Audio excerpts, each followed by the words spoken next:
పూరా లోకల్. ప్రస్తుతం మనతో పాటు కూడా కరెంట్ గా ఉన్నారు. సో ఏదైతే ఇప్పుడు ప్రజావంచన అని చెప్పేసి మహాధర్నా చేపడుతున్నారో, సో గవర్నమెంట్ ఏమో గ్లోబల్ సమ్మిట్ లో నిర్వహిస్తుంటే మీరెందుకు అసలు గవర్నమెంట్ ఫెయిల్ అయిందని చెప్పేసి అంటారు? అసలు అన్నిట్లోనూ ఫెయిల్యూరే. ఒకదానిలో అయితే ఫెయిల్యూర్, ఒకదానిలో చెప్పొచ్చు. అన్నిట్లోనూ ఫెయిల్యూర్ అయితే ఇవన్నీ ఇంకా లేవు. రైజింగ్ లేదు, ఏం లేదు, అంతా డౌనే.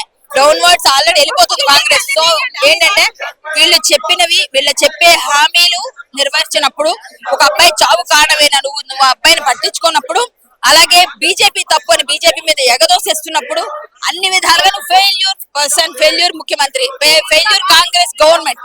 సో ఈ గవర్నమెంట్ ప్రతి దానిలో ఫెయిల్యూర్, ఒక దానిలో చెప్పలేము, అన్నిట్లో ఫెయిల్యూర్. గవర్నమెంట్ వచ్చి 2 సంవత్సరాలే కదా అయింది. ఆల్మోస్ట్ అన్ని పథకాలు కూడా సగం సగం ఇవ్వడం జరుగుతుంది అని చెప్పేసి అంటుంది. సరే, ఇప్పుడు 2500 ఇస్తున్నారా? అన్ని వద్దు, కొన్ని ఆడవాళ్ళకి ఇచ్చిన బంగారం ఇచ్చిండ్రా? ఒక 2-3 చెప్పండి. ఆ 2 ఇచ్చిండ్రా? స్కూటీలు ఇచ్చిండ్రా? స్కూటీల్లో పెట్రోల్ పెరిగింది, టైర్లు గాలి కొట్టాలి, మీరు ఎందుకు నడవండి, మీరు గాలి బెలూన్లో ఉన్నారు, మీరు సన్నగా అయితే బాగా మంచి హెల్తీగా ఉంటారు, ఎట్లా చెప్తాడా ముఖ్యమంత్రి? ఇవన్నీ ఇచ్చిందా? కొన్ని ఇచ్చిందా? 6లో 3 ఇమ్మని 3 చెప్పినా కదా, 3 కూడా లేవు కదా. 43 రూపాయలు కేంద్రం ఇస్తే నేను ఇస్తున్నా అంటే సన్నబియ్యం 43 రూపాయలు ఇచ్చింది. మరి మోడీ కనిపించట్లేదా? మరి అది మాట్లాడుకుని అది ఎవరు? బీజేపీ గవర్నమెంట్ కాదా? మరి మీ తాత ఇచ్చిండా అదేమన్నా? లేకపోతే మీ అయ్యి ఇచ్చిండా? తీసుకొచ్చినావా ఏమన్నా? ఏమీ లేదు. మీరు అసలు ఆ ప్రభుత్వం గురించి మాట్లాడకండి. నెక్స్ట్ టైం కనబడితే మీకు వదిలేయండి ఆ ప్రభుత్వం. జూబ్లీహిల్స్ లో డిపాజిట్ కూడా గెలవలేని బీజేపీ ఎలా అధికారంలోకి వచ్చేద్దాం? ఖచ్చితంగా ఒక దగ్గర ఫెయిల్యూర్ ఎవరికైనా వస్తే నెక్స్ట్ దాని నుంచి నేర్చుకొని గుణపాఠంగా వెళ్తారు.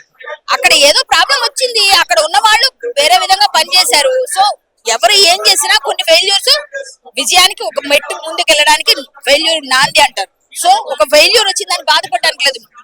నెక్స్ట్ మేము గెలుస్తాం. గెలవడానికి ఇది ఒక గుణపాఠం అనుకోవాలి, దానికి తప్పే లేదు. గెలుపోవడం సహజం. అది రాంగ్. అది చాలా బ్లండర్ మిస్టేక్ చేసింది. అదే ఆయన పతనానికి ఫస్ట్ మెట్టు.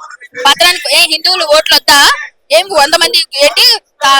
ఆంజనేయుడు ఒక దేవుడు, పెళ్లి చేసుకోవడానికి ఒకరు, తాగడానికి ఏంటి? ఏం మాటలవి? అసలు ముఖ్యమంత్రి స్థాయి మాట్లాడాల్సిన మాటలవి. ఆయన చాలా రాంగ్ చేసిండు, బ్లండర్ మిస్టేక్. నేను పోస్ట్ కూడా పెట్టినా, కింద పడిపోవడానికి ఫస్ట్ మెట్టు అదే. ఇవన్నిటితో పాటు నో వే